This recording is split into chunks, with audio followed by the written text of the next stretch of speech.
Today, we're going to unlock a really cool, kind of subtle rule of chronic recitation that I promise once you get it, you'll hear it everywhere. It's all about a mysterious, sometimes disappearing letter L. So, if you've ever listened to the Quran, or maybe you're reciting it yourself, you've definitely come across this. You see the letters AL for L, which just means the. But sometimes you clearly hear that L sound, and other times, poof, it's gone. It just melts into the next word. So what's the deal? Is it random, a mistake? Nope. It's actually a super elegant and consistent rule. All right, here's how we're going to break it all down.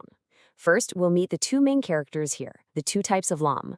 Then we'll get into the clear lunar lam and its sneaky cousin, the hidden solar lam. After that, we'll uncover the secret that tells you which one to use. And finally, we'll touch on a few other places this important letter shows up. Okay, let's dive right in. This whole story, this entire rule, it really just revolves around one specific L sound. In Arabic, that sound is called lam. And we're talking about the lam you find in the definite article, the. So this is our guy, right here, lam tarif, literally the lam of definition. It's the lam in al, and it's how you say the in Arabic. This little prefix is all over the Quran, but here's the thing, it doesn't always sound the same. You could say it has two different personalities. And here they are. On one hand, you have the lunar lam, which is always pronounced super clear. And on the other hand, you have the solar lam, which is totally silent and just gets absorbed by the letter right after it. One is out in the open, the other is completely hidden. So let's start with the first one, the lunar lam. The Arabic name is Lam Qamariyyah, and that name, Qamariyyah, from the word for moon, gives you the perfect mental picture.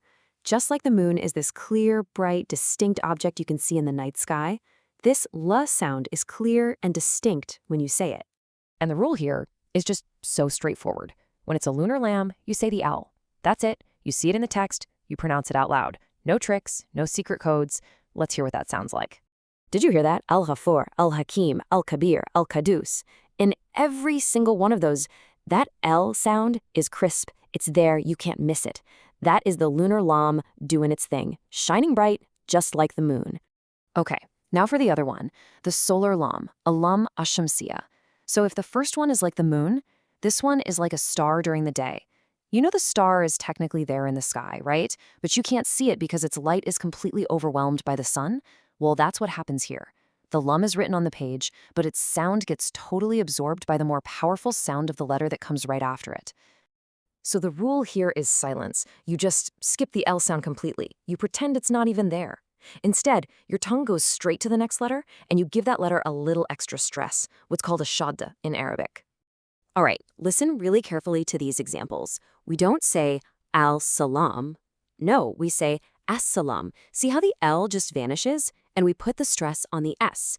Same thing for the next one. It's not al-shams, it's ash-shams. The L sound is completely swallowed up by that sh sound. Okay, so we've got one L that's pronounced and one L that's silent. The big question is, how in the world do you know which is which? Do you just have to memorize a giant list of every word in the Quran? Oh, absolutely not. The system is way more elegant than that.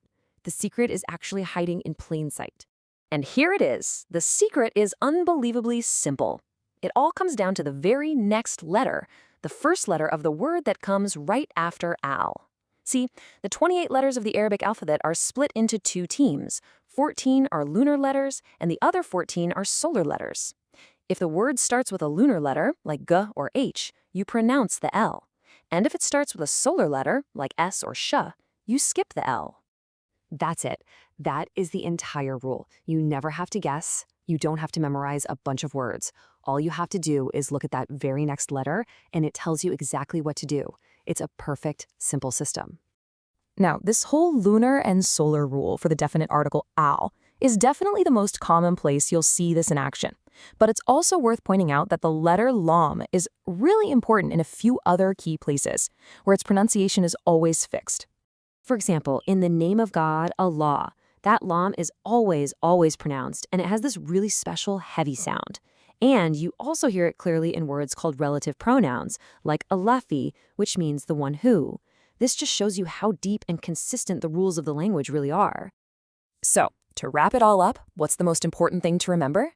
It's that this isn't about memorizing flashcards. It's about observation. It's about training your eye to spot that letter right after L and knowing what it means for your tongue. It's a rule that lets you read with so much more confidence and accuracy. So, the next time you're listening to the Quran or maybe practicing a verse yourself, listen for it. Really listen for that clear lunar L and that silent solar L. It's one of those little details that, once you know it, just opens up a whole new layer of beauty and precision in the text. Now you're in on the secret. Happy listening.